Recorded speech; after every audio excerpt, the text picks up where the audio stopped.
good revenues, Yeah. 6 figures, Yeah. traveling the world, headquarters across many continentals. Wow. I'm out there, I'm achieving, I'm pushing, I'm grinding to hold on a minute, right? What state am I actually in? My older son punched me with a big question, Dad, are you happy? And so quite naturally, we end up chasing the next title, the next salary band. Why? As a scientist, I heard a lot about energy, emotions. So you were one of the skeptics before that said, this is a course. bunch of woo-woo. In my perspective, these stuff are like abracadabra, right? Like woo-woo. Talking about our inner voice, right? Yeah, but I don't have time for that hour.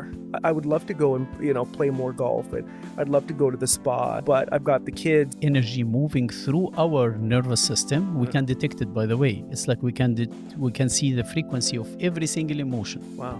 They can lend themselves to specific illness. It's always a congested emotions, like congested energy. So every single emotion, if we are not going to process it, then it will affect a certain vital organ. Somehow in their childhood, they came to experience that other people cannot be trusted. And these people will be avoidant to build the relationship. They are craving intimacy and emotional connection.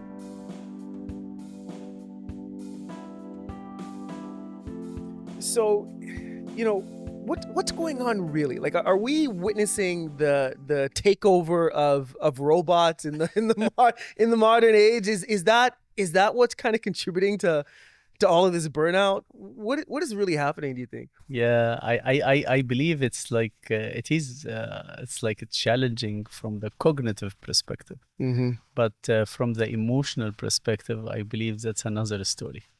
Yeah, I think so too. It feels like time is literally accelerating.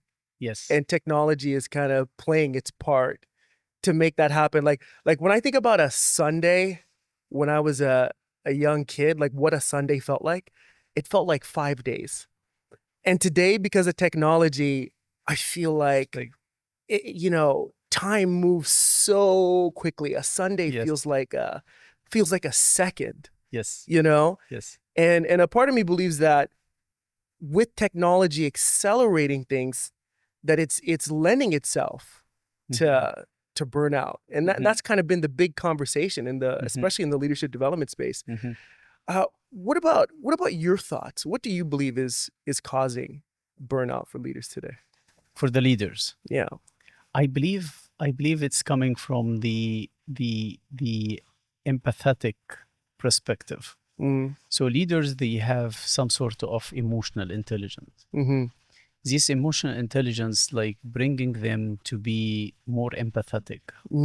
And being more empathetic means you are going to be more vulnerable. You might be able to connect and process, but maybe you are putting some stuff into your plate as well. So this burning out might be it's a good sign, and it's a challenging sign as well. Good sign that I am engaged, I am connected, I am empathetic, and from that challenging perspective, is like I'm vulnerable as well. I'm bringing a lot of emotional connection and congestion. Okay, so that's fascinating. So on one side, what you're saying is, I, as a leader, may be so empathetic that I'm taking too much on emotionally. Maybe I'm taking on responsibility for the emotions of others because I care so much about their experience. You're saying that's a part of it, but you said something else that I think is fascinating, which is emotional congestion. So from your perspective, how does emotional congestion contribute to this issue of burnout? Actually, there's a lot of researches area like highlighting how we are going to process the emotions, and how if there is any maladaptation, these emotions, which is translated into energy moving, might affect our body and like our organs as well. So this is like there is like a terminology called psychoneuroendocrine immunology. Is that a single word? No, it sounded like 10. It sounded like 10 complicated. This is the longest. Okay, you got to break that down. English word. Okay, give me the word again. 28 maybe or 30 something letters. Yeah. Okay. Can you give me the word again and then tell me what that means? Yeah, let's start with the psychological status. Okay. So I'm happy, feeling some maybe sadness, maybe some fears, some anxiety.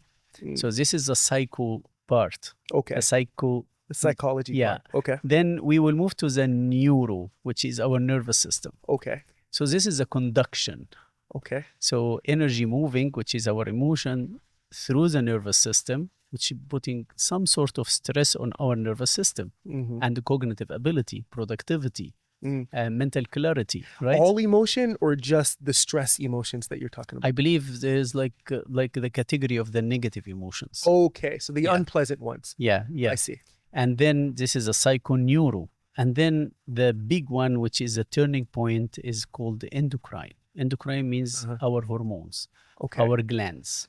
And this is where the turning point, where the connection between the emotions and the biochemical reactions and the changes in our body, which will be reflected in some sort of discomfort or maybe feelings in our body, like somatic stuff. Right. So you're saying then that the emotion is a real physical thing that happens in our body, and that the emotion affects the body and it affects the organs. Yeah. And that's a real effect that's taking place physically. Yes. There was like a very well-known research conducted in Europe on 700 people, and they tracked the emotion. They exposed people or the subjects for different types of emotions, right? And they started to tell them, where did you feel these emotions? And they made like you know the thermal imaging. Yeah, they tracked these energy where it was accumulated in their body parts. Wow. Yeah. Wow. And it was published in one of the well-known journals. So every emotion that I feel in my body has a home or a place where it's located physically in my body. So there's like a kind of emotional geography is what you're saying. Yes. And this study was able to actually identify that scientifically. Scientifically validated, yes. Amazing. And there's an emotional body where burdens and being overloaded might affect our shoulders. Okay. Neck stiffness about communication, or not be able to communicate or venting out. So then how does that idea of these emotions that have homes in our bodies, how does that then lend itself to burnout? So there was a research by Mayo Clinic where they found out that stress is shrinking our brain network. Wow. Where people will not be able to think clearly, or their ability for the problem solving will be a little bit affected. So another research has found out something called neurotransmitters, the effect of the stress on the neurotransmitters. Right. Which neurotransmitters are chemicals. They are transferring the messages between the neurocells in our brain. They're almost 30 types of neurotransmitters. Yeah. Like, I will give you a very simple example. Okay. Serotonin, the happy hormone. Yeah. This is one of the neurotransmitters. Okay. And they found out there's like a cycle, like something called the gut-brain axis. Okay. Whenever we are stressed, it's like affecting our microbiome and beneficial bacteria. So microbiome being my digestive system. Microbiome, the beneficial bacteria, the good bacteria, healthy bacteria in our digestive system. So the neurotransmitters are affecting that? The stress is affecting the microbiome. Wow. And 80 to 90% of our happy hormone coming from our gut. Okay, that's mind-blowing, right? Because what you're saying right now is my ability to be happy originates in my gut. Yes. Interestingly, they found that 80 to 90% of these neurotransmitters produced in our gut, and they made their function into our brain. Wow. Okay. So tell us a little bit more about the connection between our brain and our gut and the neurotransmitters. Help us understand that piece a little bit more as it relates to resilience. Yeah, coming back to the neurotransmitters, they are like chemical components. They are transmitting the messages between the neurocells in our brain. Does that mean that these transmitters are basically what allow us to think clearly? Thank you so much. Okay. So, like allowing us to be happy, to like serotonin, for example. This is a happy hormone. Right. There is a dopamine. There is a GABA. There is acetylcholine. There's a lot of other neurotransmitters. They are responsible for our mental health and emotional health. Right. So there is like some sort of gut-brain axis where the microbiome, the beneficial bacteria, they are living in our gut. Yes. They are producing these more than 30 types of neurotransmitters. Wow. And 80 to 90% of our serotonin, for example, coming from our gut. And this is explaining how some people, they have challenges with emotional eating because they wanted to be happy, right? Okay. And this is the connection. Yes. So the gut-brain axis is saying that the stress and anxiety is affecting our microbiome, which is the beneficial bacteria living in our gut. Yeah. And as a result, it will affect our neurotransmitters, like depleting these neurotransmitters, which is affecting our mental health and emotional processing and management as well. So what is it that's throwing the gut off? Because kind of what I'm hearing you say is that not all of my thinking happens in the brain locally, that my gut is actually responsible for some of what happens in the brain. So it starts here. Is that right? Yes. Researchers found that we have neurocells in our heart. Okay. And we have neurocells like the one we have it in our brain, in our gut as well. So what throws the gut off? Because basically, if it's throwing our gut off, then it's throwing off our ability to think, which is then lending itself to issues with resilience and causing burnout. So what are the things that are happening that are throwing the gut off? So that's an amazing question. So let us go back to the psychoneuroendocrine. Yes. Immunology. Okay. So the psychological status, if someone is like stressed or anxious or fearful, yes, it's like these emotions are energy moving through our nervous system. We can detect it, by the way. It's like we can see the frequency of every single emotion. Wow. Through the EEG, which is the brain waves analysis. Yes. Okay. Brain waves like beta, theta, alpha, the different. Yes. It's like the ECG, like the echogram for the heart. Yes. But this is called the quantum EEG. Okay. So through these stuff, we can see the frequency, and these frequencies are traveling through nervous system and resonating with specific organs. Right. So anxious people, for example, or they have a lot of worries, they develop IBS, which is irritable bowel syndrome, like stress in their colon and stomach. And this is affecting in return the microbiome, affecting in return the neurotransmitters. Right. So it's like a vicious cycle, right? So what I'm feeling is affecting my body in a very specific way depending on the emotional experience. Yes. And that specific emotional experience is creating a very specific physical illness, is what I'm hearing you say. Yes, totally agree. And so then from that perspective, then we need to be especially mindful, right, of what emotions we're feeling on a consistent basis, because those experiences are kind of funneling us to different illnesses. Totally agree. Wow. And this is the role that I would like you to highlight on how can we manage our emotional processing through the emotional intelligence. Well, part of the reason why I'm so fascinated by your work is because you make the connection, right, between emotional intelligence and the clinical side.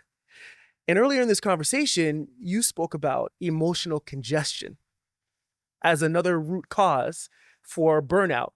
And that's kind of where my work begins, right?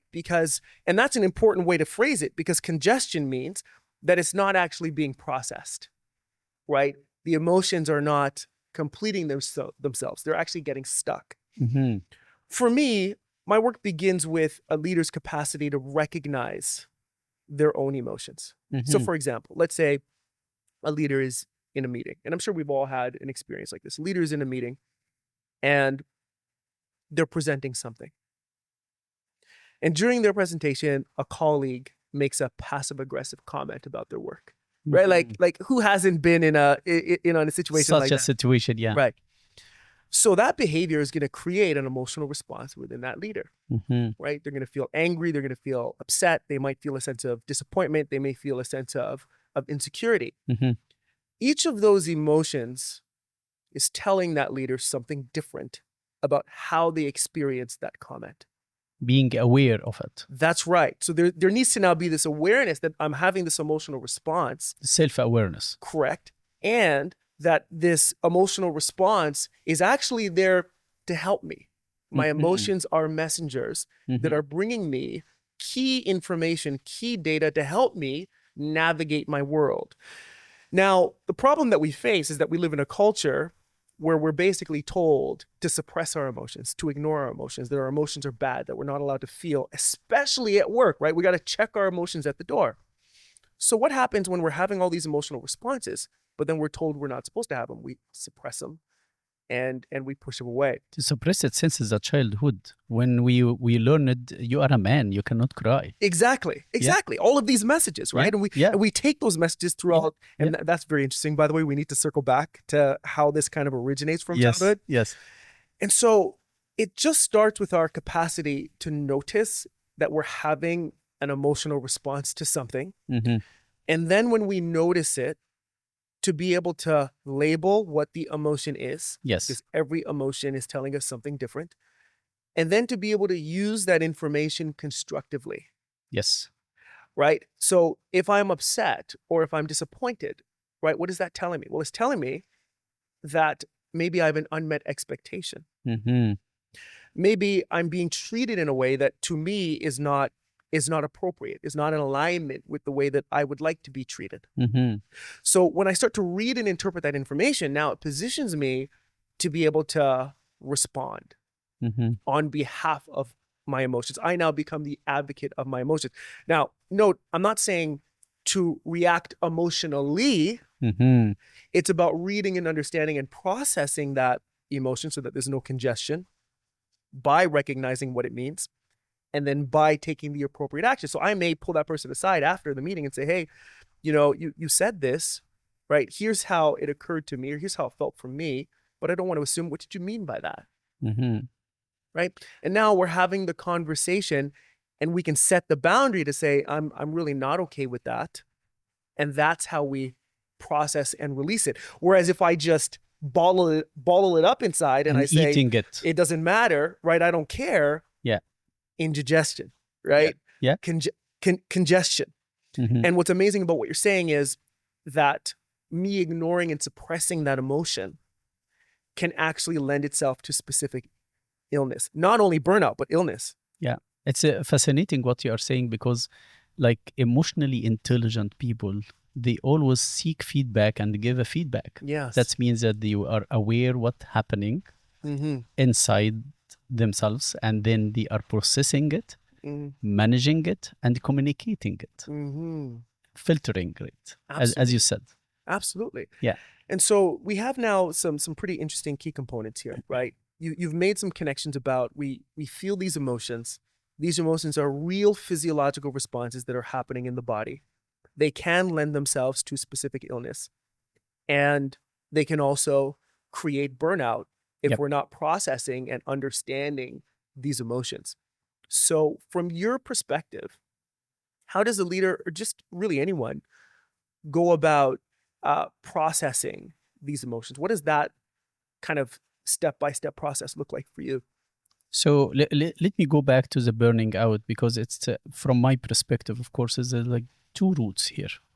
Or the first one is being emotionally intelligent to the extent that I'm very empathetic and very vulnerable, because I'm very connected to everybody. Like I'm putting myself in the others' shoes. The second pillar is I'm eating a lot of emotions from the others. I'm not processing it the right way, which is like highlighting the point that you told us about it before. Right. So moving forward, we're like being aware of my emotions and being aware of the physiological, which is like body signs, racing heart, like heartbeat increased, maybe this gut feeling of stomach upset. Yeah. Like worries and anxiety will go to the stomach.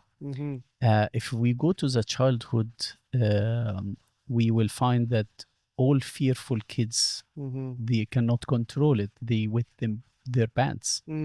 So fears and goes to the kidneys and to the bladder. Interesting. So every single emotion, if we are not going to process it, we are going to eat it, and then it will affect a certain vital organ on a long term. By eat it, you mean absorb it? Yes. Okay. Like I'm not processing it. It's a maladaptation. Yes. So maladaptation means that I'm not processing the emotion. I don't know what is going on. I'm just feeling this irritability and this is bringing us to a very interesting topic here, that angry people are actually fearful people, because they have a lot of congestion. They have it and they are like exploding. So in a certain situations, for example. Yeah. That's an interesting connection there to kind of give a little bit of dimension to the emotions, right? And what is actually behind some of that anger. Sometimes it can be pain as well. Thank you so much. It's always a congested emotions, like congested energy, and it's like blowing out whenever there is like a small puncturing for that. 100%. There's something that I also wanted to get your thoughts on. In the work that I do, and it's not just with others, it's also with myself, because as you know what I mean, as much as we support others through these processes, we're subject to it too, right? We're human. We're on the journey just like anybody else. Yeah. And one of the most difficult things for us to do is to internalize our attention. Everything that we've talked about so far is about these internal processes that are happening. But the large majority of us are focused externally, right? Yes. We have these worlds that are increasingly complex with these incredible demands, not just professionally, but also personally. And so what I've found is a lot of the work is just helping us to turn the attention around to say, what's happening here, not out there, what's happening in here. Inner engineering. Inner engineering, exactly, right? We do a lot of outer engineering. Yes. We're building, these amazing buildings and roads and all kinds of things. But there's an inner engineering that needs to happen, which requires this 180-degree directional turn of our attention. And I bring this up because it feels like we're living in this world where we're increasingly focused on what's happening out there, right? Externally. We've got social media. We've got all of the expectations that the media places upon us. We've got the next role, the next accolade, the next salary band. And these validation are and the acknowledgement from the external perspective. Exactly. Yeah. Right? And so maybe you could shed some light on that. What is your take on how we can begin the process of internalizing our attention? I believe we need to do a very simple analysis to see if I am connected to the being people referral. Mm-hmm. Like I'm seeking my validation and acceptance and acknowledgement from the people, or am I a subject referral, my title, my status, or am I an object referral, my car, my watch, my stuff, you know?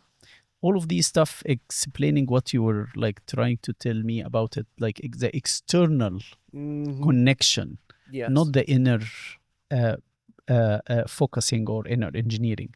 So I believe let us start with this analysis to analyze my world externally and internally, and see how can I move from these people, subject, object referrals to being self-referral, be content.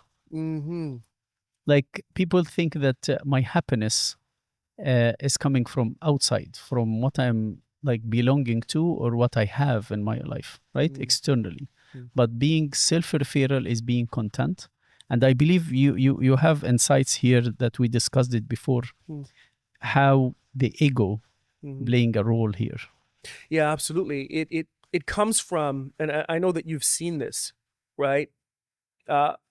When we are growing up, we're immediately taught that our sense of self-worth comes from what we do. It comes from getting the good grade. It comes from getting the first place trophy. It comes from some kind of external accomplishment, right? And then this follows us all the way through life, right into the leadership careers. And what we learn is, I am not valid, right? I am not important. I am not enough unless I perform, unless I achieve.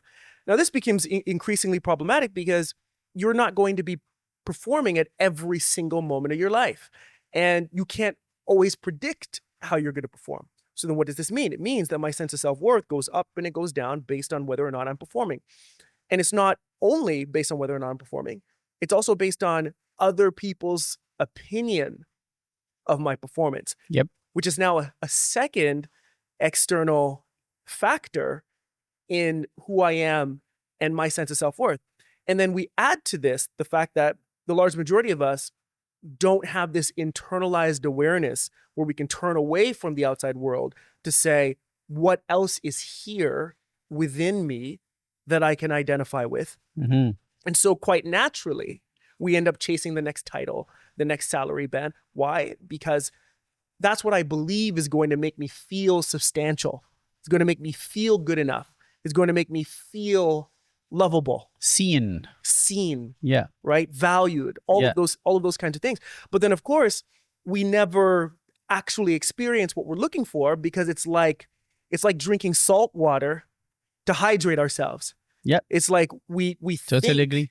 Yeah, that because we're drinking water, we're becoming more and more hydrated. Yeah, but the reality is that the water is actually pulling all of the hydration because of the salt out of the body.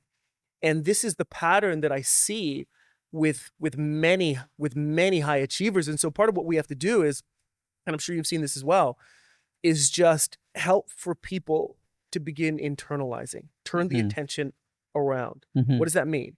Well, for those who are listening right now, you can feel into your body in this moment and you can say, how is my body doing? Let's do a bit of a scan. Are there any tensions? Are there any muscle aches? Are there any pains? Then we could say, your body's talking to you. That's right. Are there any emotions that are lingering? Are there any moods? Is there maybe a slight bit of anxiousness, right? Is there excitement and curiosity about the conversation? What's happening emotionally within the body? And then we could say, well, let's look at what's happening physically in the body. Let's see if we can locate signs. Exactly. The heartbeat. You spoke about that earlier. Let's locate the heartbeat and just feel that. So all of those things that I just mentioned are processes whereby we internalize our attention, and that is the birthplace and the beginning and the starting point of emotional intelligence and self-awareness. So you spoke to us a little bit earlier about happiness and contentment, and I'd love to get your thoughts on the connection between happiness and contentment and emotional intelligence. Mm-hmm.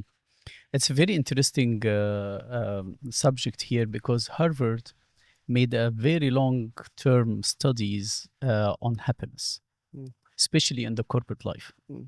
And they brought a lot of employees and they interviewed them. They made a lot of statistics over like 20, 25 years. And they found out that happy employees, they are 30 to 35% more productive, more creative, more engaged, more committed. So more creative in their work. So happiness here, it has like a two dimensions.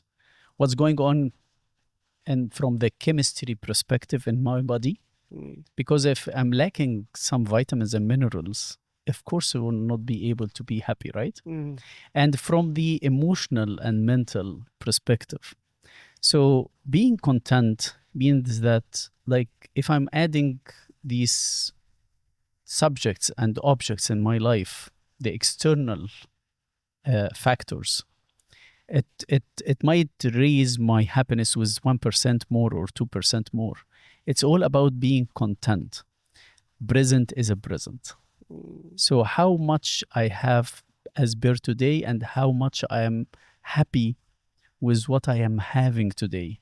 Is it resonating with my physical, emotional, and mental and spiritual dimensions? So the happiness elements here is not about what I have, is about how these elements bringing me happiness. The role of 2080, if you remember that. No, please share. So again. 20% of what I do or I have or I'm living with, bringing 80% of my happiness. It's like the big elephant in the room. This is the one that is bringing 80% of my blessings in my life. So give us an example of that. So if you go to have your book and have like a quiet time by the lake, for example, 1 hour and 2 hours, and you are self-reflecting what you are reading about it. This is like you are feeding your soul, right? If you have like your kayak or like the boat or something, and you are spending just quiet time doing nothing, just reconnecting with yourself. This 1 hour might be that 80% of your energy, giving your happiness, your connection with your soul. And I'm always like sharing this with my clients. If you are not integrated with your inner self, 1 minus 1 equals 0. What about 1 and 1? Equals 2. 11. Oh, okay, interesting. It is 11 because it's like synergy. Okay. 10 times efficiency. If you are integrated with your soul, the inner content, being content, like this is like 10 times efficiency, 10 times achievements, 10 times happiness, 10 times being content. So let's walk through some of that, because you said quite a bit there. And in I'm thinking from the perspective of the leaders that I work with, who may be thinking, yeah, but I don't have time for that hour. I would love to go and, play more golf, and I'd love to go to the spa, and I'd love to, right? But I've got the kids, I've got, deadlines that are nearing. I got an endless to-do list. What is your response to that? I read it in one of the very interesting books that tell me about what you are doing every day. I will tell you about your priorities. So if this is in your priority to reconnect with yourself, the 2080, then you will find the time in your schedule, better time management in order to feed your soul. So you're saying it's a question of prioritization. Thank you so much. And what I love about that is what you're getting at fundamentally is a state of being. Yes. As opposed to a state of doing. Yeah. And that's a difficult thing because in order to access a state of being, I have to be in the present moment. And you have to reconnect with your inner soul and inner voice. Yeah. You need to. I'm sharing that with you. I'm always like asking my clients to do the 5 A's. Mm-hmm. I need you to actively listen to your inner voice because he's saying something. He's nagging, telling you that I'm not happy here. Maybe I want to do something, right? Active listening, acceptance of his story, your second part, and acknowledgement of the emotions and feelings.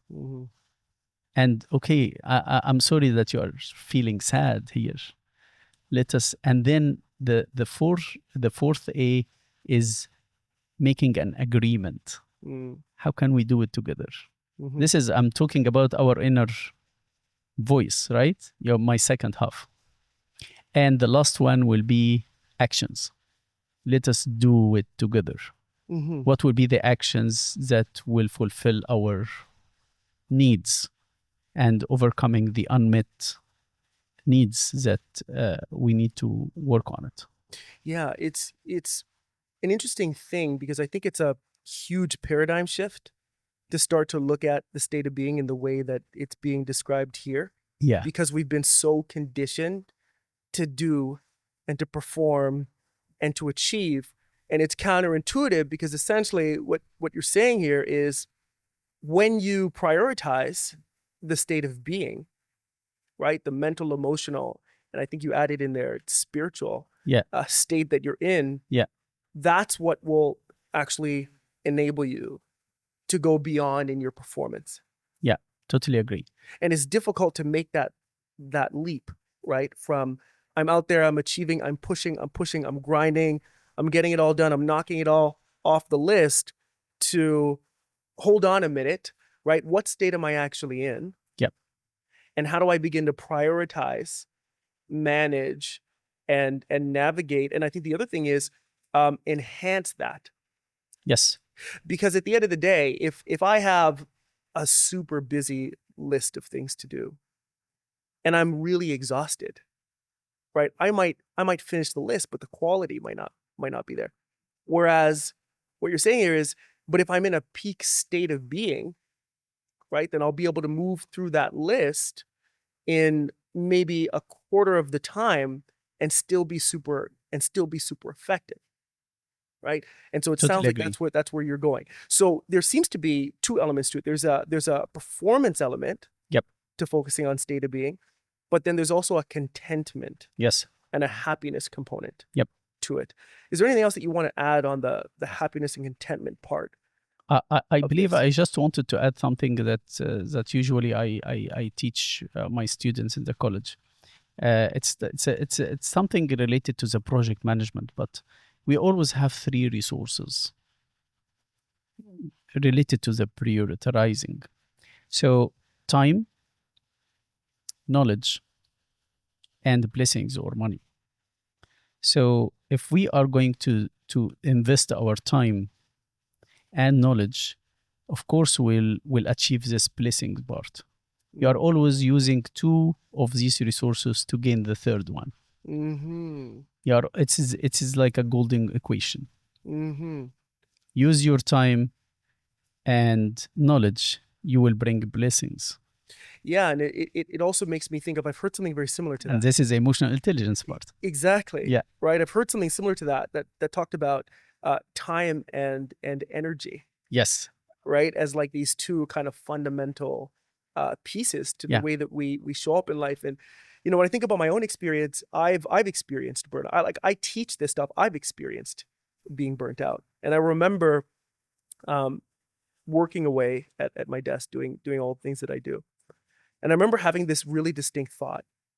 And the thought that I had was, I know, I was so exhausted. I'm like, I know that I currently do not have the level of energy necessary to deliver on my destiny.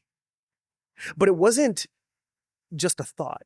It was like this earth-shattering realization that if I continue at this level of energy, I will not achieve what I believe I was put here to do. You would like to take it to the next level. The only way is going to be to enhance my energy. Yep. Right. And it totally changed my perspective on everything, because it's like, what can I do today that doesn't necessarily equate to more performance and more achievement right now, but that just increases my energy, my alertness, my wakefulness, just a little bit more. Yep. Right. And this is actually the journey that brought us together. Yes. Right. It was a member of CEO Global Network who saw you speak, and who also attended a keynote of mine, and said, you do need to meet. You guys do. Yeah. And we met literally the moment that I had this thought. Yeah. So the other thought that I was having is, I would be working with leaders, and we're dealing with some of these emotional challenges that come up in the workplace, right? And I would have in the back of my mind, how do I know that what we're dealing with here is not a vitamin D deficiency, a vitamin B12 deficiency? That's very crucial. An issue with magnesium, an issue with not sleeping. You know what I mean? Yeah. And so it brought this whole other dimension into this idea of emotional intelligence, because the skills are critically important, but we also have to look at the person who's using the skills and the state that they're in, which kind of connects now to your totally agree. And this is how we are going to keep our engine healthy.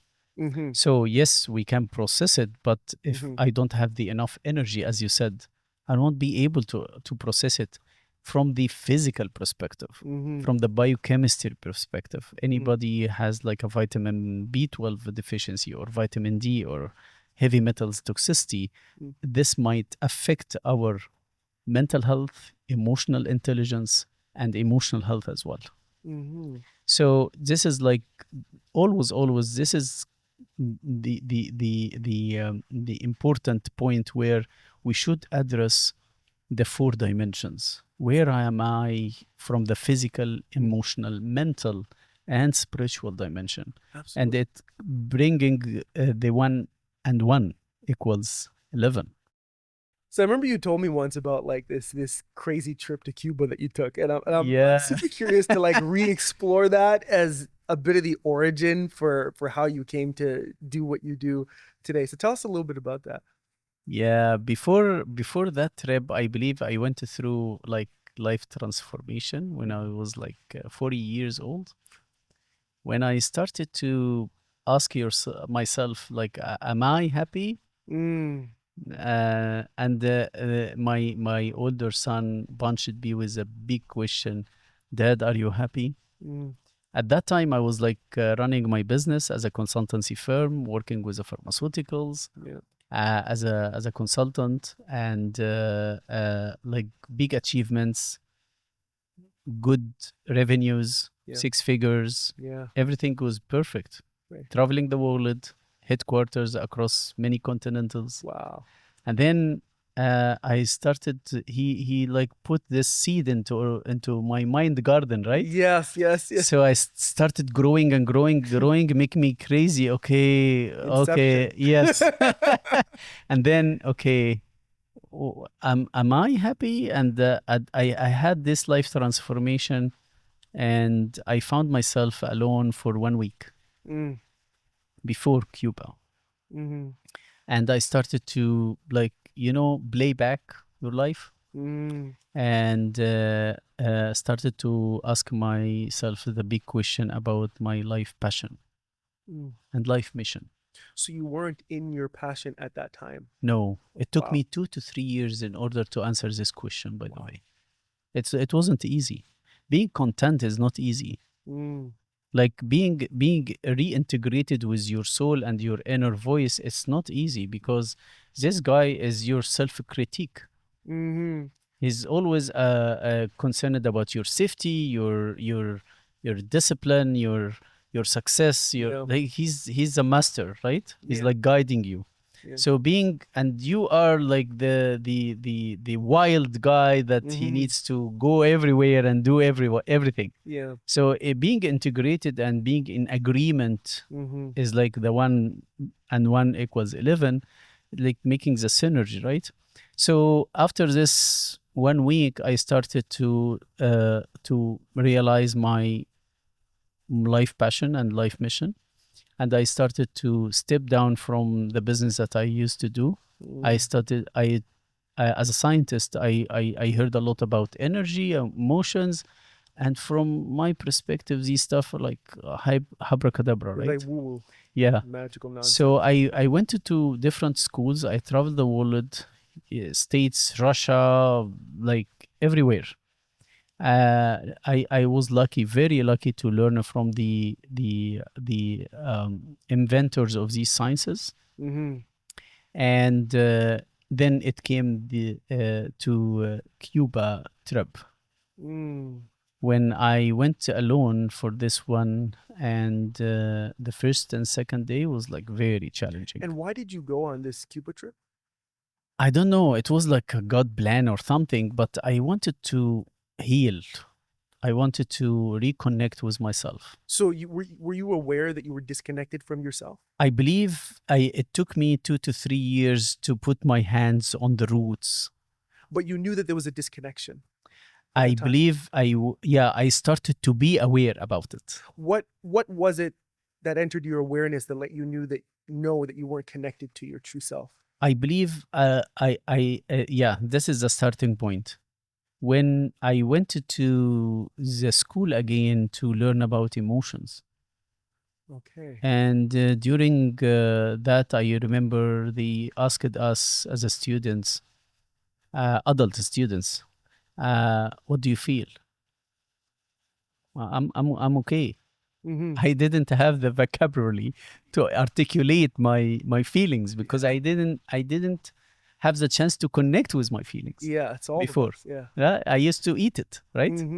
And this is bringing another dimension about my gastric upset and IBS for 35 years, and we didn't have any answer from the traditional healthcare system until I realized it's not my stomach, it is my anxiety, it is my worries.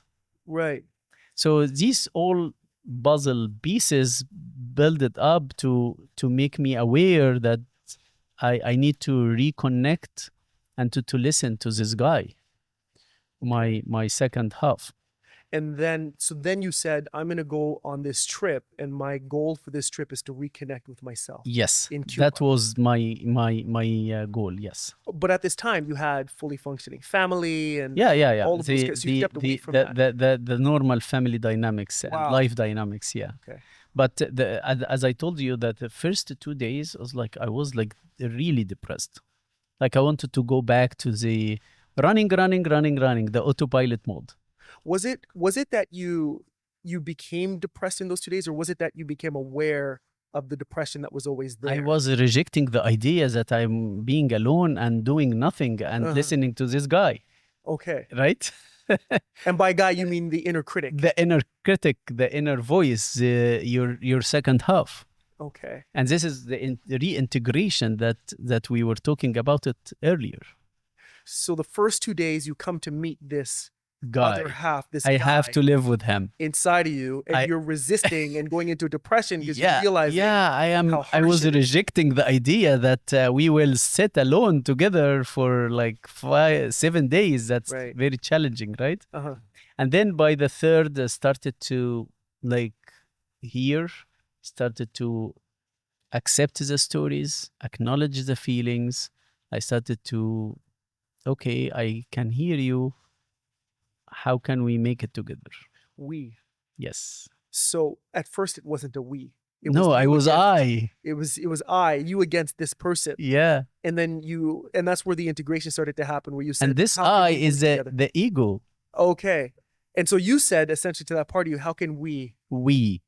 Okay. And then by the maybe 6th or 7th day, I didn't want to go home.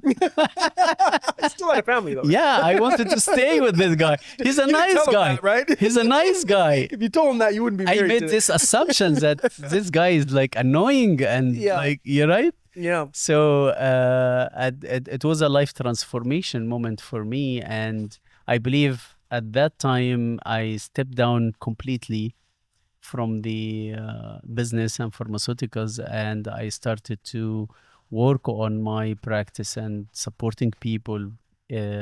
Studied emotional psychotherapy, psychophysiology, biofeedback, neurofeedback, all of the tools that scientifically validated with evidence-based researches, that it's like resonating with me as a scientist. Mm-hmm. So you were one of the skeptics before that said, this is a bunch of woo-woo. It doesn't matter. You didn't have the emotional self-awareness, and this kind of just snuck up on you. And so because you already had the scientific background, you were able to apply that to this learning about emotional intelligence and how the emotions affect the body. Yeah. Okay. And this is exactly what you shared with me before. The first step in the pyramid of the emotional intelligence is starting with the biggest base is self-awareness. Mm-hmm. And this is a starting point. And it's a high stone. It's not easy. Mm-hmm. Being content and listening to this inner voice and reintegrate it needs work. I think that that's a significant thing, because there's so many people that are listening who have that experience where they're not totally comfortable. It's interesting. Sometimes people will ask, how do I know that I'm emotionally intelligent? How do I know that I'm in a good place? And sometimes I've answered that by saying, when you can sit in a room for 10 minutes by yourself without a digital device and be okay, you're in a good space. And so I want to spend a little bit of time there, because I think that we live in this culture of distraction, and we've normalized distraction. It's okay that when I feel a little bit of anxiety, I whip out my phone and I start to scroll, and I don't even realize that I'm using that as a tool to regulate the anxiety that I'm feeling on the inside. So what would you say to that person who knows that they have a lot of stuff emotionally that they're hiding from, that they're running from, who maybe is interested in this process of integration, but doesn't know where to begin? Like, what would you recommend to them based on your journey? I will take the lead from you when you said distracting myself, because I don't want to feel it, because it's painful and it needs a lot of work. I need to finish this unfinished business with my friend or my ex, or I need to make a closure. That's a lot of work. It's not easy. It's a challenging one. Yeah. So I'd rather to distract myself rather than to deal with it. So I will take the one that if you can sit with yourself for 10 minutes to another level. When some clients come to me, how can I start to reconnect? I would guide them to sit in front of a mirror, and I need you to reconnect with yourself. Like, look to your eyes. You will go inside and you are going to listen to this guy. That's powerful. It is very powerful connection with your inner voice and your self-critique. Yeah. And start to listen, to active listen. The 5 A's that I shared it with you before. To active listening to him. No judgment. Just listen. He might give you some insights, right? And accept his perspective. He has a story. It's not necessarily to be the fact, but he has a story from his perspective. My story validated and your story is validated. And acknowledge the feeling. And then this is the missing part from my practice. Most people, they do the work, which is representing 20% of the story. Where is the 80% of the success? Coming from the agreement and actions. Most of the people, they stuck in these 2 stages. they didn't agree with their second half, and they didn't take actions, corrective actions and preventive actions. Let us take corrective actions for what happened before, like make a closure, finish the unfinished business, seeking to have the unmet needs, and then prevention of that to happen in the future. Can you give us a specific example of a client that you worked with who was facing this challenge and had to use these A's in order to acknowledge and begin to take action? Like, what does it actually look like in practice? I have a lot of stories, but I'm recalling one of the stories that it is related to a very successful architecture engineer. Whenever this is related to the emotional processing and unfinished business, and it's like multidimensional. And this guy, he came with panic attacks, and they don't know. Usually, my clients coming after like screening and going everywhere, they didn't have an answer. So when we dig deep with this panic attacks episodes for this engineer, we went to the childhood when he experienced a traumatizing event, a traumatic event when he was a creative guy, and he started to make some drawings and paintings on the wall. And he was expecting his dad coming from the work to share his creative arts. Excitement and joy. This masterpiece on the wall. Like I wanted to be validated, to be acknowledged, right? How amazing this is. Yeah, and instead he was suppressed with a punishment because he did it in the wrong place. Yeah. And this made him, this event was associated with emotions and unmet needs of validation and acknowledgement, right? And because of the event and the negative emotions, it made a trauma and phobia, and resulted in whenever his boss used to ask him to do the blueprints or the architecture drawings, he got this panic attacks and tachycardia. Yeah. Because in his subconscious, doing this stuff it's like embedded in his mental programming, right? It's punishable. But he's an adult, and because he's like, he is this separation, this guy telling him it's punishable, you will be punished.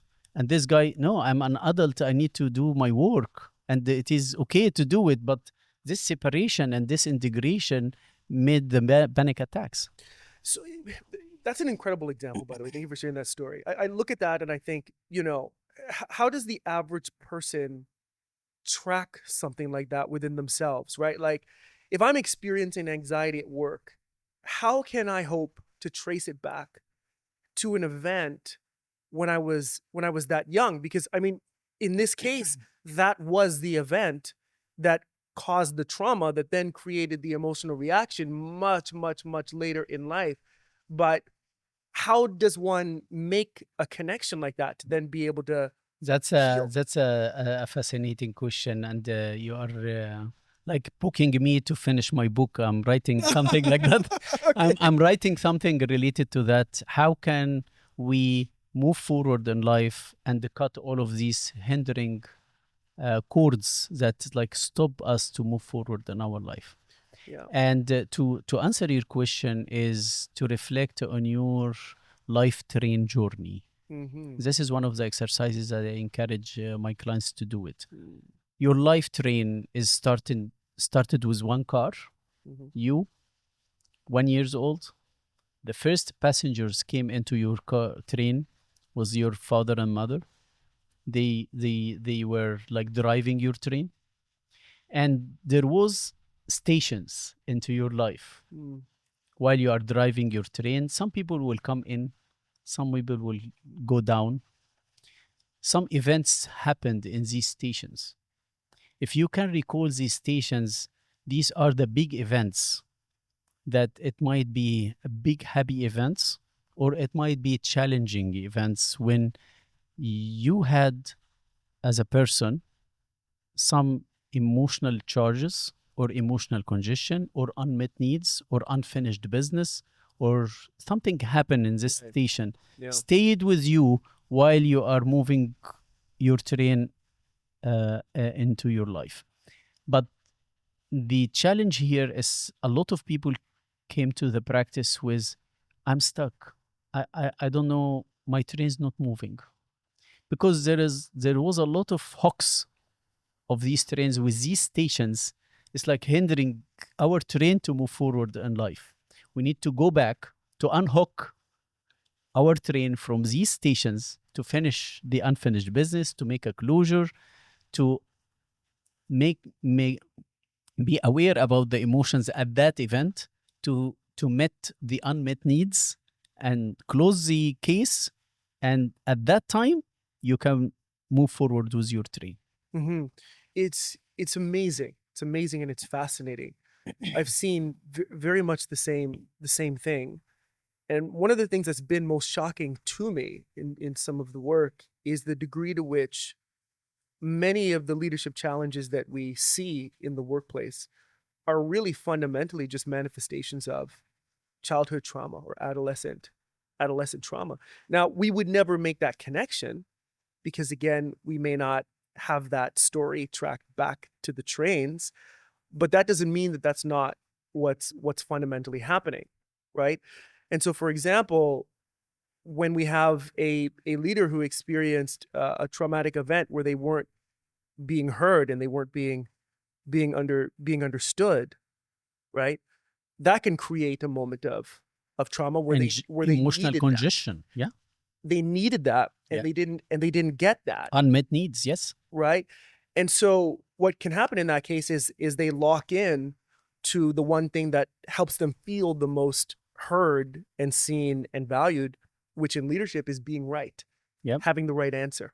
Yep. Making the right decision. Yep. And so in the boardroom, what it ends up looking like is when someone is challenging me and I start to yell and I start to scream and I start to get upset to hammer my point down, right? We can't see it in that moment, but what's fundamentally happening is that earlier part of us, that child, that adolescent who felt like they had to scream to be heard, right, is actually what's playing itself out all of those years later.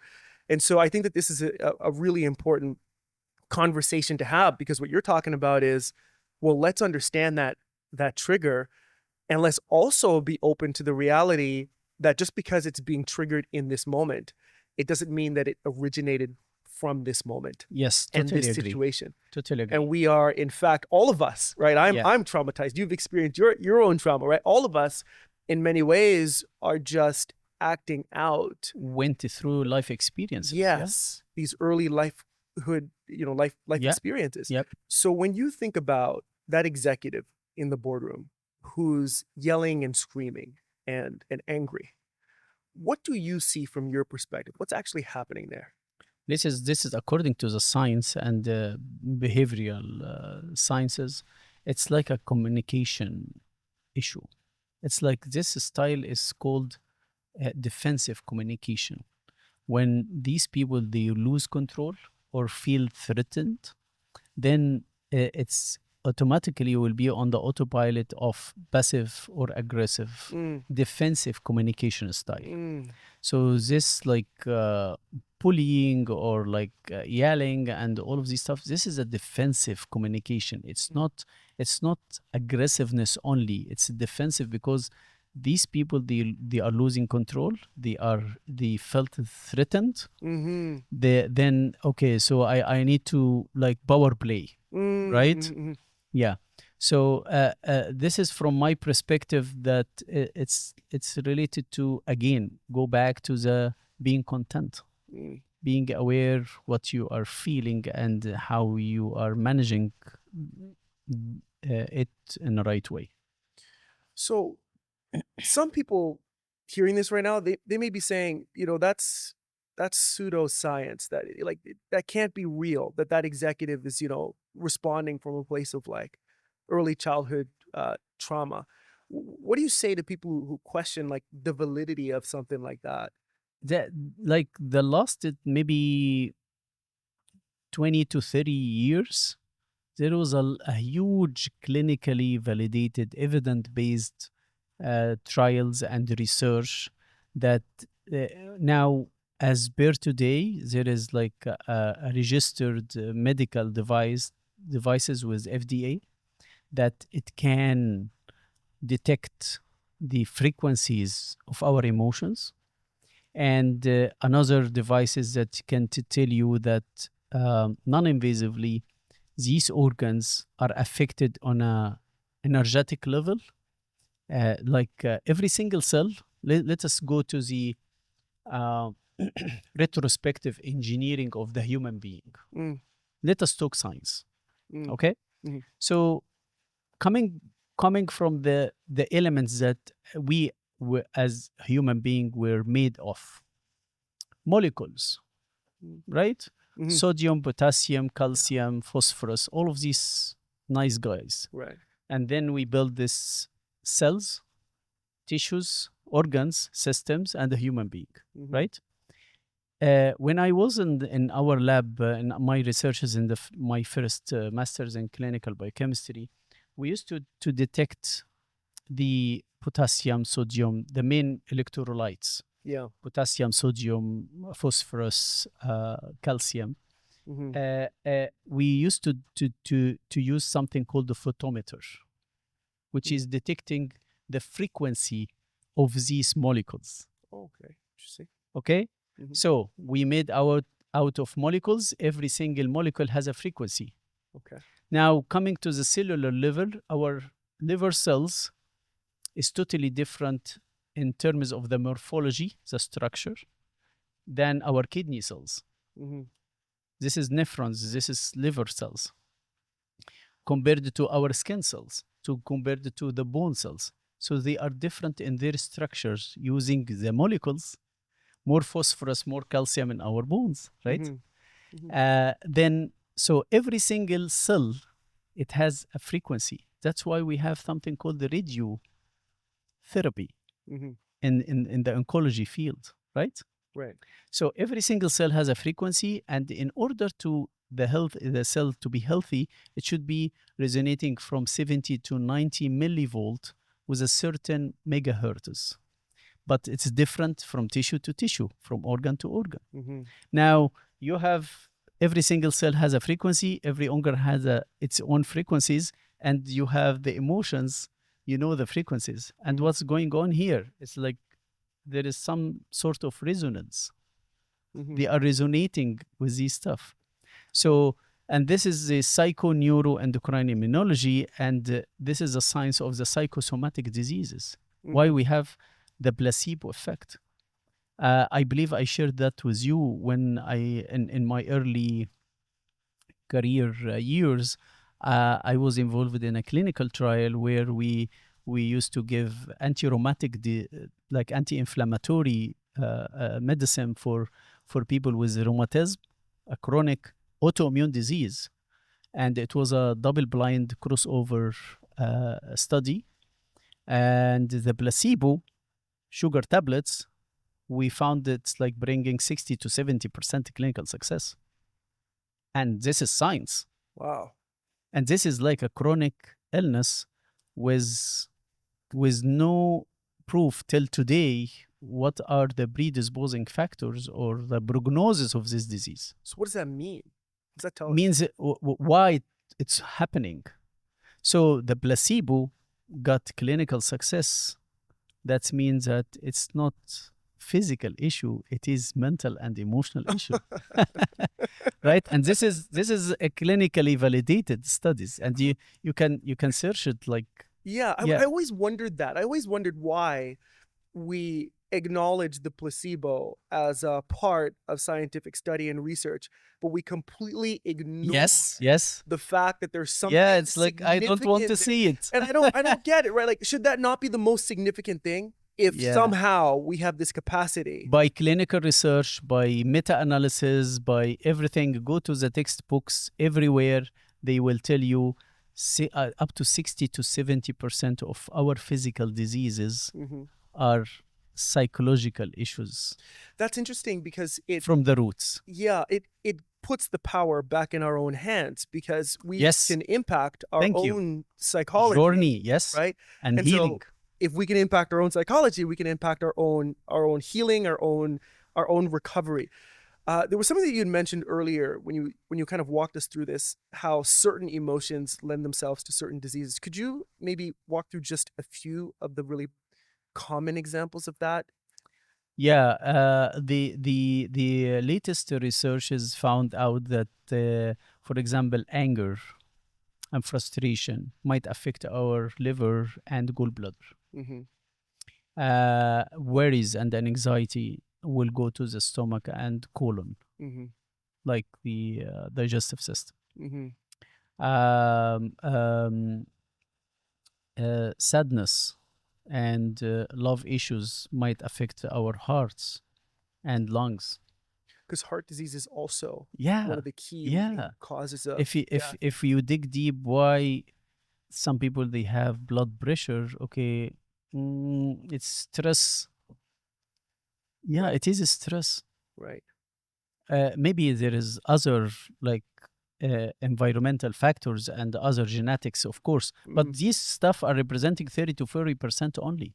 Right. Everybody has the genes. If you go and read this book, The Biology of Belief, we have all the genes. Everybody have all the genes. It's all about who turned on these genes to manifest this disease or disorder in their bodies. Right. Okay. Yeah.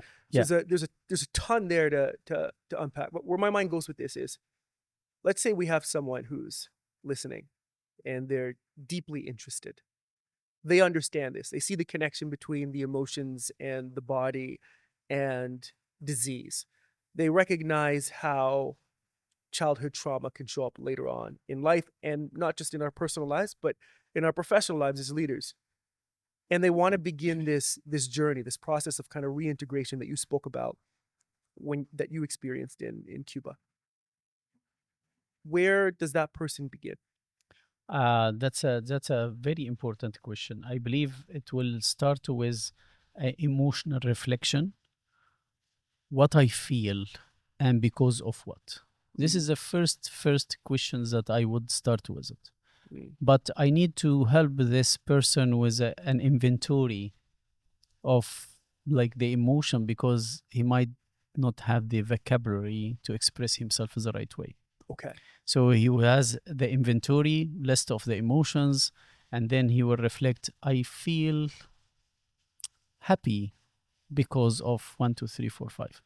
I feel sad because of 1, 2, 3, 4, 5. Okay.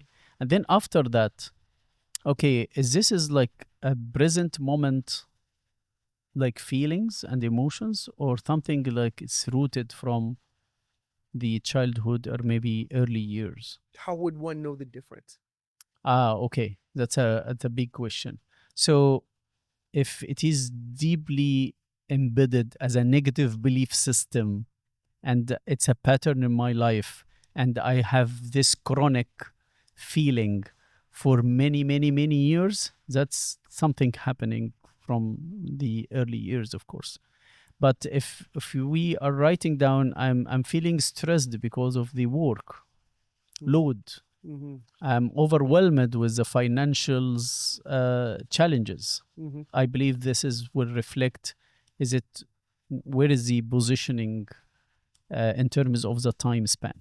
So what I'm hearing from you then is, if we see a chronic pattern of the same kinds of emotions over time, typically that reflects an earlier trauma that's echoing out into our lives. Any pattern.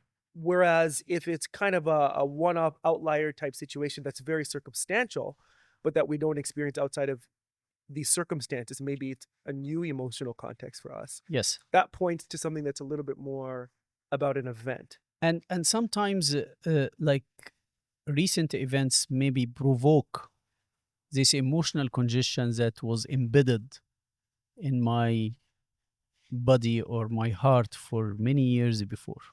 And if that will happen, that means that you need to deal with it now. Like they are saying, no, we cannot stay over there and stuck. We need to be processed. Okay. And to manage it the right way. So we've got emotional literacy in the beginning. Then we've got understanding where the emotion comes from. Is it a present day circumstantial thing, or is it from an earlier traumatic situation? What comes after that? From the emotional processing perspective, the meeting the unmet needs, making a closure, and unhook myself from this negative belief system or phobia or trauma. Having a positive re-imprinting. Re-imprint. What is that? So now imagine that we have a lot of trees in our mind garden. I have this tree from my dad that life is good. God is fair. And through the social institutions, family, school, work, culture, we have these seeds implanted in our mind garden, right? And they grow over years and years and years. So the first step is I would scan my mind garden to see what I have as a belief system. And if it is good, keep it, if you would like to keep it. If it is not good, I wanted to change it, then I need to take off this tree from my mind garden and put another one. This is a positive re-imprinting. The first question that I will ask myself, can I control this belief system or feelings or not? If I can control it and I can change it, then you need to do a plan of action for that. And your mind will not allow you to get rid of this tree and leave me with a gap without putting another belief system or another tree that will fulfill the answers for this belief system if you will have any situations that you need an answer at that time. Got it. Okay. So emotional literacy is the starting point. Where did it come from? Understanding my beliefs in my mind garden. Yes. And the trees. Self-awareness. Yes. Right, certain trees. Planting new ones. Yes. That are more in self-service. Yep. And what else would kind of like complete the cycle in the process of this journey? Yeah, it's the practice. Like everyday practice.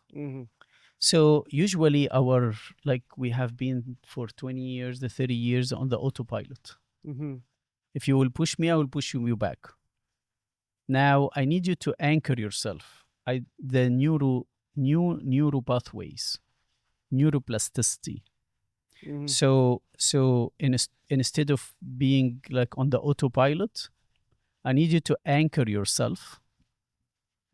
And while you are anchoring yourself, you will do something that it will stop you to react impulsively to this route. And okay,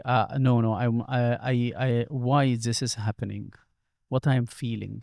So you are building a new neural pathway in your brain, how you are going to deal with this situation without being impulsive, without being on the autopilot. And this neural pathway, it's like you are walking on your backyard for 10 years on the same line. So it's like it needs you to build it. And right? So this is where we then get into this idea of neuroplasticity, right? Yes. So the brain can change. Yes. Once we start to implement new habits. Yes. But etching that you're accommodating pathway, it. Yes. Right, is where the friction is, where the difficulty is. And I think that's an important thing to highlight because the turning point, the anchoring. Yes. So many of us, when we start that new behavior, right, we feel that friction because the pathway is not set yet. Yes. And unfortunately, many of us take that as a sign to turn back. Yes. And then, of course, go back on the original pathway, which is the original habit that comes from the original trauma, right? So it sounds like what we need to do in that moment is recognize that the friction is actually a good thing. Yep. That the discomfort is actually a good thing. Yes, right? because you we're are on the right track. Yeah, we're building new neural pathways. Yes. Okay. Yeah, totally agree. And so when we do that enough times, essentially we create a new version you are of deep. ourselves. It will be deepened, like it will be like engraved, right? Yes, absolutely. Yeah, in our minds. Okay. So this is kind of a beautiful encapsulation, right, of how people can actually begin to walk themselves through this process. Something else that I'd also like to explore is what are the larger implications of this work? Because human beings don't live in isolated silos, right?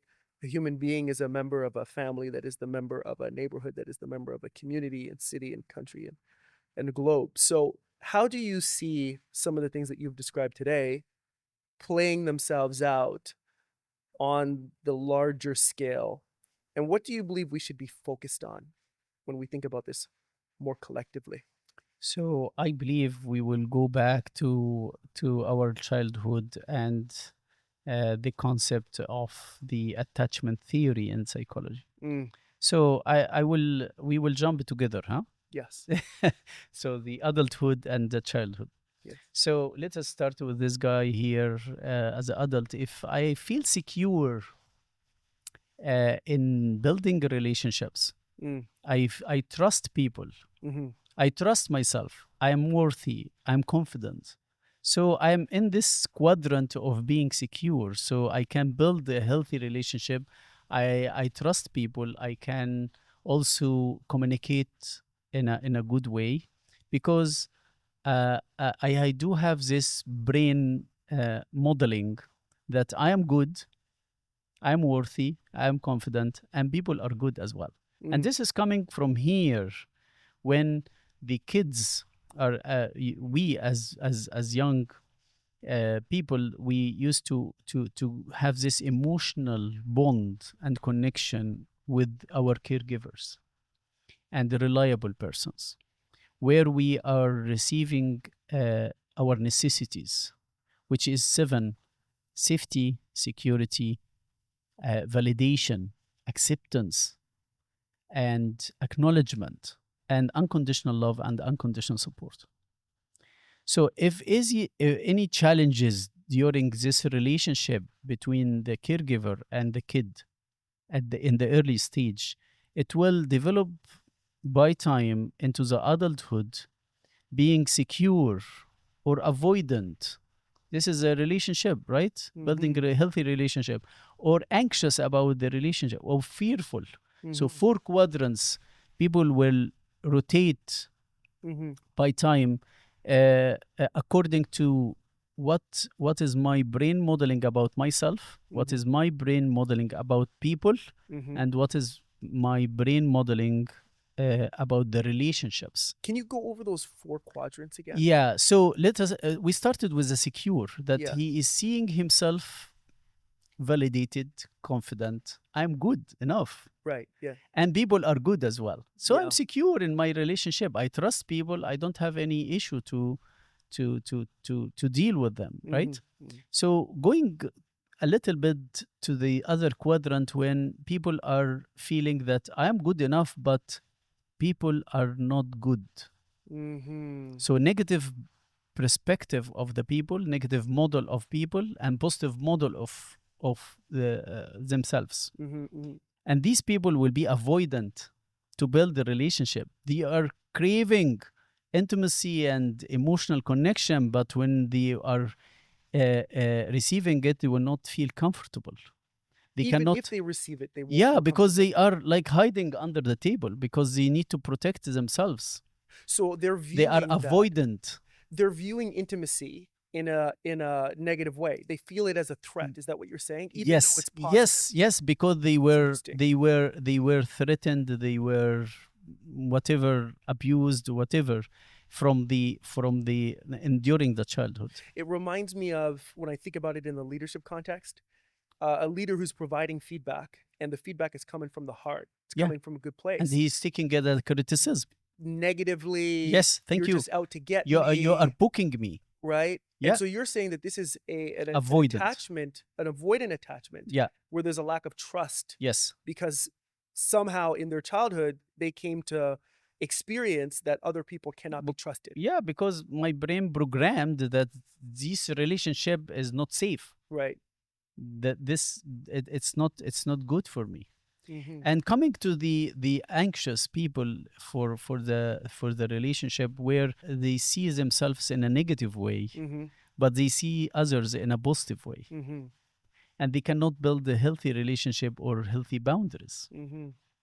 Right? They will be people pleasers Mm-hmm. because I'm not good enough. Mm-hmm. So I will seek validation and acknowledgement. Right.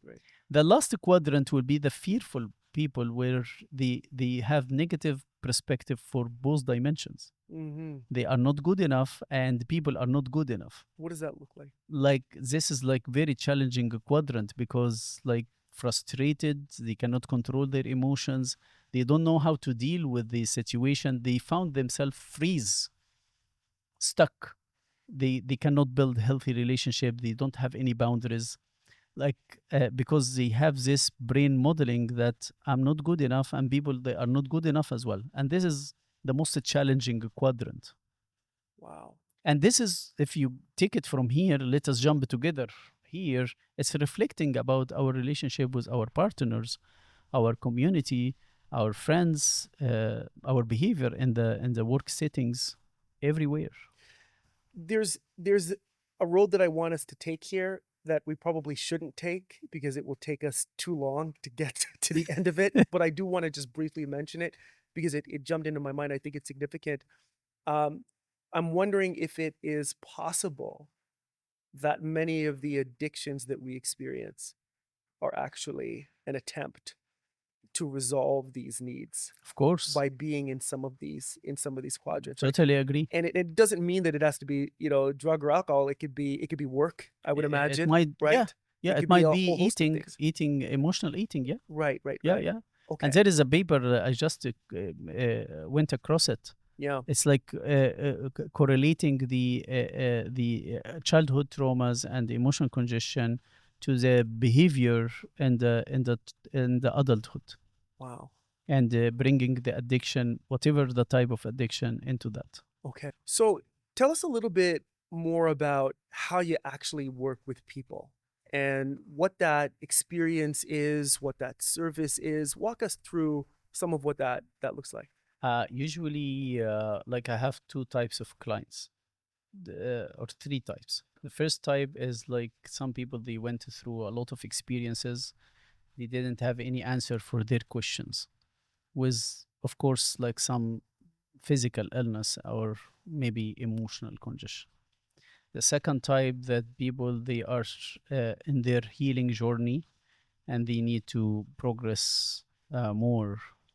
And the third type is people, they have a lot of questions and they don't know how to start. Mm-hmm. Okay. Mm-hmm. So these three types of the categories of the clients, and usually I start with some sort of screening and scanning, psychometric analysis, and non-invasive stuff to put my hands on the roots of the problem. Is it physical? Is it emotional? Is it mental? Is it spiritual? Mm-hmm. And then after doing that, we build a tailored protocol using I'm using at least 15 modalities according to the needs and objectives of the clients. Mm-hmm. Usually we have 5 major challenges and 5 major objectives over our treatment course.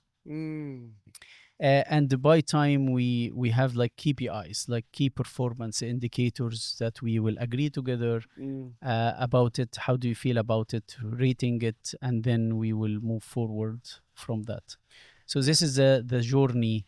I do have the screening and scanning and diagnostics tools, and I have the treatment tools as well. And what has been tangible and intangible? Wonderful. What has been the impact of the work? Yeah. It's like always, it's like, thank you so much. It's tailored objectives, like the tailored protocol to achieve the client objectives. So the impact will be being happier and healthier, content, and emotionally intelligent. Beautiful. And this is bringing me to my mission now, is to leave this imprint to the world. Was like I'm working on and building the Emotional Health Association, which is a first patient advocate platform impacting our communities to raise the awareness about the emotions, how to deal with it, and blending this recipe of the counseling and coaching, what you are doing, from the emotional intelligence perspective. Well, I'm glad that you mentioned that, because that was a big part of the reason why you and I connected, right? It's this recognition that I've seen in my practice working with executives through emotional intelligence coaching, that there is another dimension to it. Yes. There's this other key component that we typically kind of categorize outside of leadership development, but it applies directly to leadership development. Totally agree. All of the other frameworks. It's a multifactorial. Exactly, right? And also why I really have a deep appreciation for your work. And I'm sure many of the people listening do as well. So for those who are interested in learning more, where can they find you? Oh, my website, like emclinic.ca. And if you search about my name, there's a lot of like platforms you can find my name and the contact details. Yeah, but the website is the shortest cut, emclinic.ca. Beautiful. Yeah. And if there was one thought that you'd like to leave people with, what would that be? Yeah, I would share my life passion and life mission, and I would encourage everyone to think about it and to reflect into their own missions and purpose, enlightening souls, warming hearts, inspiring minds. And these are the 3 dimensions that I encourage everyone to work on: their mind, soul, and heart, and energizing bodies, because we need energy. Absolutely. Yeah. That's beautiful. Very well said. Thank you so much. Thank you so much. Thank you. It was a great pleasure. Thank you so much.